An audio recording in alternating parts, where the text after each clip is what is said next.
Salut, c'est Yota pour Radio Anime. On est toujours à la Japan Expo et je suis sur le stand de Château Château, voilà, avec Nicolas. Nicolas qui gère Château Château, on peut dire ça comme ça. Est-ce que tu peux nous parler de Château Château, d'où ça vient? Quelle est sa création? Comment est-ce qu'est venue l'idée de créer vous êtes un éditeur, donc voilà, de créer cette, comment on peut dire ça? C'est le mot qui me vient pas, je suis désolé. Cette maison d'édition, merci. Ça ne voulait pas venir. Wow. C'était après une soirée très arrosée, un soir de juillet. Non, très, très honnêtement, Ouais. les éditions de Château sont venues à la base d'une idée et d'une volonté que j'avais depuis mes 15 ans, dans lequel, en l'occurrence, la frustration d'un jeune lecteur qui envoie son dessin absolument immonde à un éditeur qui lui répond jamais et qui se dit que dans les 10 prochaines années, il va créer sa maison d'édition, finalement, elle s'est avérée exacte, puisque à la fin de mes études, j'ai tout d'abord créé une entreprise qui faisait des applications pour smartphones. Et au bout d'un an, on a vu que c'était un domaine qui ne nous plaisait pas. Et on a décidé finalement de se recentrer vers quelque chose qui nous tenait à cœur. Et la première chose qui est arrivée en tête, c'est une maison d'édition de manga. Alors ça demande énormément de travail, étant donné que ce n'est pas forcément un milieu dans lequel je travaillais auparavant. Je travaillais dans la communication principalement. Et j'ai dû tout réapprendre avec le cofondateur pour pouvoir justement lancer quelque chose qui soit à la fois professionnel mais proche de ses lecteurs. Donc on a à la fois des équipes qui travaillent avec d'autres maisons d'édition, mais dans notre communication et dans notre manière de faire, on parle principalement avec le cœur. Et ce qui veut dire que des fois ça peut paraître un peu brouillon, mais en réalité c'est quelque chose de très proche justement de son lectorat. Donc l'idée de Château Château, c'était avant tout finalement de créer une maison d'édition pour des lecteurs avant tout. Et derrière, voilà, aujourd'hui elle existe. Et d'où vient le nom, alors, Château Château? Alors, le nom vient de plusieurs choses. Tout d'abord, ça vient d'une application que nous développions justement avec mon ancienne entreprise, qui était une application pour fans de Japanimation.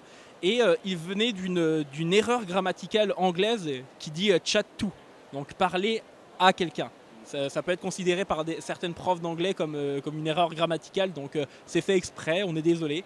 Et du coup, au fait, lorsqu'on a décidé de basculer vers une maison d'édition, on a finalement conservé le nom de Château Château. Après, ça, c'est la raison entre guillemets officielle. La raison officieuse vient de quelque chose de complètement différent, c'est-à-dire que je recherchais un nom à ce moment-là, et il s'avère que je regardais des vidéos d'un youtubeur que je suis qui s'appelle Ici Japon, Oui. et qui est fan effectivement de burgers. Et il s'avère que je suis un grand amateur de burgers également. Et le moment où j'étais en train de réfléchir à l'idée, il était allé voir un restaurant de burgers à Tokyo qui s'appelle Chatti Chatti. Et le nom m'avait fait tellement rigoler que sur le moment, j'ai dit au cofondateur, écoute, je veux l'appeler Château Château. Il m'a regardé d'un seul coup avec des yeux bizarres et il m'a dit, ça veut dire quoi? J'ai dit, ça ne va pas dire grand chose à la base, mais on peut essayer de trouver un nom ou une raison officielle. Il m'a dit, écoute, vas-y. Et voilà, et aujourd'hui, finalement, on n'avait pas pensé que la maison d'édition monterait aussi vite. Et du coup, aujourd'hui, on se retrouve avec ce nom qui à la base, est presque une forme de easter egg un peu humoristique, à être le nom d'une maison d'édition effectivement qui publie des mangas qui viennent du monde entier. Donc voilà, ça c'est la raison officielle et c'est une très bonne anecdote. Et pour la petite anecdote, il y a effectivement Tev de Ici Japon qui a été le premier à comprendre entre guillemets d'où venait le nom de Château Château. Voilà. Et donc pour arranger les choses, vous avez mis un chat en logo, parce que Château, chat. Alors, ça c'est même pas venu, comme ça, c'était même pas réfléchi. En réalité, à un moment donné, on voulait une mascotte pour la maison d'édition qui s'appelle Nyanko, qui a été choisie justement par les lecteurs. Et le cofondateur qui a eu l'idée a fait tout simplement un chat sans réfléchir. Et il s'avère que par la suite, certains de nos lecteurs nous ont dit « Ah oui, mais en fait, ça s'appelle Château Château parce qu'il y a le chat dessus. » Et c'est à ce moment-là qu'on s'est dit « je crois qu'on a trouvé une troisième histoire au nom de Château Château. » Et du coup, effectivement, aujourd'hui, quand il y a des personnes qui disent « Ah, c'est à cause du chat », on a tendance à hocher de la tête et dire oui. Voilà, pour ne pas devoir expliquer la version longue et comment ça a été trouvé. Mais effectivement, ça colle parfaitement au thème et on est très content. Alors quel était le premier titre que vous avez sorti en tant qu'éditeur? Alors, le premier titre qu'on a sorti était un titre qu'on avait sélectionné parce qu'on avait fait une longue sélection de titres qu'on avait. Et finalement, c'est pas parti sur un manga japonais. C'est une auteure canadienne d'origine chinoise qui s'appelle Chilin Wang. Elle avait réalisé un manga qui s'appelle Carsifona qui est extrêmement populaire à la fois au Canada et dans d'autres pays. Et du coup, on l'a contactée directement pour voir éventuellement si elle voulait être éditée en France. Et on lui a expliqué la situation en lui disant qu'on était un jeune éditeur. Et il s'avère qu'elle a été finalement assez enthousiaste à l'idée de proposer son manga en France. Donc à ce moment-là, on a décidé justement de sélectionner Carsifona comme notre premier manga. Donc c'est un shonen dark fantasy qui parle notamment de magie, qui parle de géopolitique, étant donné qu'il y a des conflits entre différentes nations et entre différentes races. Et c'est vraiment un manga qui est assez unique, puisque le tome 1 a été dessiné en 2005, quand l'artiste était très jeune, et elle a commencé à dessiner le tome 2 en 2011, après qu'elle ait commencé à faire des illustrations pour un développeur de jeux vidéo qui s'appelle Riot Games, qui a fait un jeu qui n'est pas très connu, qui s'appelle League of Legends. Et là, à ce moment-là, effectivement, elle a repris le manga après. Mais du coup, il y a un véritable gap. Il y a un grand bond graphique entre le tome 1 et le tome 2. Littéralement, on a l'impression que ce n'est pas le même mangaka qui a dessiné l'œuvre. Et du coup, c'est très intéressant, puisque quand on lit le tome 1, on voit quand même qu'il y a du potentiel. Et ensuite, quand on arrive au tome 2 et le tome 3, là, on comprend que l'artiste, effectivement, est très doué. Donc, on est très content de ce titre. Il y a 3 tomes pour le moment qui sont sortis en France. Il y a le 4e qui sort au mois d'août. Et pour le moment, le titre compte 7 tomes reliés dans son pays d'origine. Et donc le deuxième titre, c'était peut-être un one-shoot, c'est ça? C'est ça. C'était, alors pour le deuxième titre, c'était un one-shot, cette fois-ci japonais, d'un auteur qui s'appelle Makoto Aizawa. Et c'est un titre qui a reçu un prix spécial du jury au Japon dans un concours qui s'appelle le Konomanga no Sugoi, qui veut littéralement dire « ce manga est formidable ». Et du coup, c'était un one-shot qui a reçu le prix spécial du jury, et il nous a marqué par son émotion, par la vision poétique qu'il avait justement d'un célèbre conte japonais, celui de la Femme des Neiges. Et donc, on a décidé à ce moment-là de l'adapter. Une première version était déjà sortie en France, mais c'était une version qui était très différente, étant donné qu'elle avait été tronquée d'une bonne partie de son histoire. Et du coup, on voulait véritablement faire honneur à l'histoire originale. Et donc, on est passé par les ayants droit japonais. Et aujourd'hui, on est très content, puisque le manga est finalement sorti en France. Son auteur est très content. Et il viendra même à Japan Expo samedi et dimanche pour faire des séances de dédicaces et notamment parler de l'adaptation de son titre lors d'un live drawing.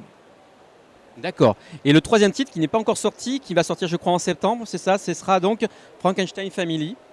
Voilà. Et tu peux nous en parler un petit peu de ce titre? Alors là aussi c'est un titre qui me tient énormément à cœur, puisque j'ai rencontré directement son auteur. Frankenstein Family, alors c'est un manga qui a été édité à la fois au Japon et à la fois à Taïwan. Mais l'artiste, elle, par contre, est hongkongaise. Mais elle a fait toutes ses études au Japon. Et elle a été éditée chez l'éditeur japonais Shinshosha. Et Frankenstein Family, c'est un manga qui en plus a été adapté en animé récemment, puisque l'animé est disponible sur la plateforme Crunchyroll. Et le manga, lui, est un manga en 3 tomes. Donc ça parle principalement justement de la reconstruction familiale, puisqu'on suit effectivement le jeune Denis, ici présent, ou Denis dans sa version originale, qui va devoir prendre soin de toute sa famille, qui elle a été génétiquement modifiée par leurs parents. Donc lui, il a été le seul qui finalement a été épargné. Et du jour au lendemain, il va devoir essayer de s'adapter justement à cette famille très particulière qui est la sienne, alors que lui, il veut tout simplement vivre une vie normale.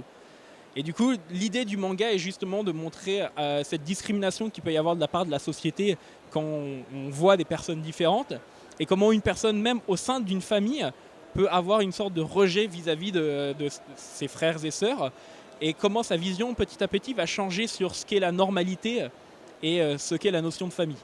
Donc c'est un slice of life, c'est quelque chose qui est je ne vais pas dire très joyeux, mais qui est très bon cœur, et qui apporte vraiment énormément de sujets qui, moi, me tiennent à cœur énormément. Et donc Frankenstein Family est vraiment un titre à surveiller. En plus, graphiquement, le manga est très très joli. Ça se voit. Voilà. Et du coup, on proposera justement pour la version française à la fois la jaquette de la version taïwanaise, qui est une version à une sorte de peinture en aquarelle, et de l'autre côté, on proposera la jaquette japonaise, qui elle est une illustration faite par l'auteur également. Donc les personnes qui achèteront les premiers tomes, qui seront disponibles au mois de septembre, auront cette jaquette réversible. Et ensuite, après, les personnes auront tout simplement la jaquette taïwanaise, qui est la plus jolie d'entre les deux. Et au niveau de la parution, ça sera un tome sur 2 mois, puisqu'il y a 3 tomes au total, hein, donc, ou 2-3 mois. En général, on préfère espacer légèrement la sortie des tomes, donc en général, on fait entre 3 et 4 mois. Donc il y aura un tome chaque 3 et 4 mois. Je crois, si je ne me trompe pas, le deuxième tome, lui, va sortir au mois de décembre. Donc voilà, ça laissera un gap de 3 mois entre chaque tome. Et voilà, donc on est très content. Et comme c'est une série courte, au moins les lecteurs n'auront pas besoin justement d'attendre des dizaines d'années pour voir la fin. On sent bien, je pense, avec déjà ces 3 titres-là, la patte que vous voulez donner à votre marque, Château. C'est vrai que ce sont des titres un peu qui amènent à réfléchir un petit quelque part. Alors, mais en fait, ce qui est étrange, c'est que on n'a pas de ligne éditoriale. On est vraiment au coup de cœur, et du coup des fois ça peut donner des thèmes complètement différents les uns des autres. C'est-à-dire qu'il y a certaines personnes qui sont étonnées justement qu'on sorte un shonen puis d'un seul coup un seinen qui est très axé sur la réflexion et sur la poésie, et ensuite un shonen très feel good, mais en réalité il n'y a pas vraiment de vision, il y a juste une envie, et finalement petit à petit ça finit par construire une vision qu'on n'avait nous-mêmes pas imaginée. Donc on est très content, mais on marche avant tout au coup de cœur, et on va dire, au niveau éditorial, on peut être très chaotique. C'est-à-dire qu'on ne va pas réfléchir à se dire il faut sortir tel titre à ce moment-là ou tel titre à ce moment-là. On se dit bon, alors il y a ce titre qui nous plaît, on peut le sortir à ce moment-là, on le fait. Et des fois, même si ça, on va dire, ça suit pas une ligne directrice, du moment que derrière ça plaît au lecteur, c'est le plus important pour nous.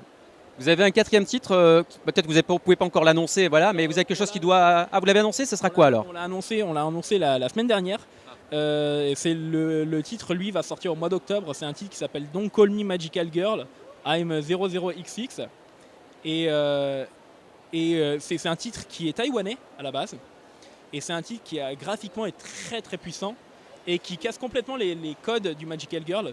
Puisqu'en l'occurrence, dans l'histoire, c'est l'histoire d'une Magical Girl qui veut devenir humaine.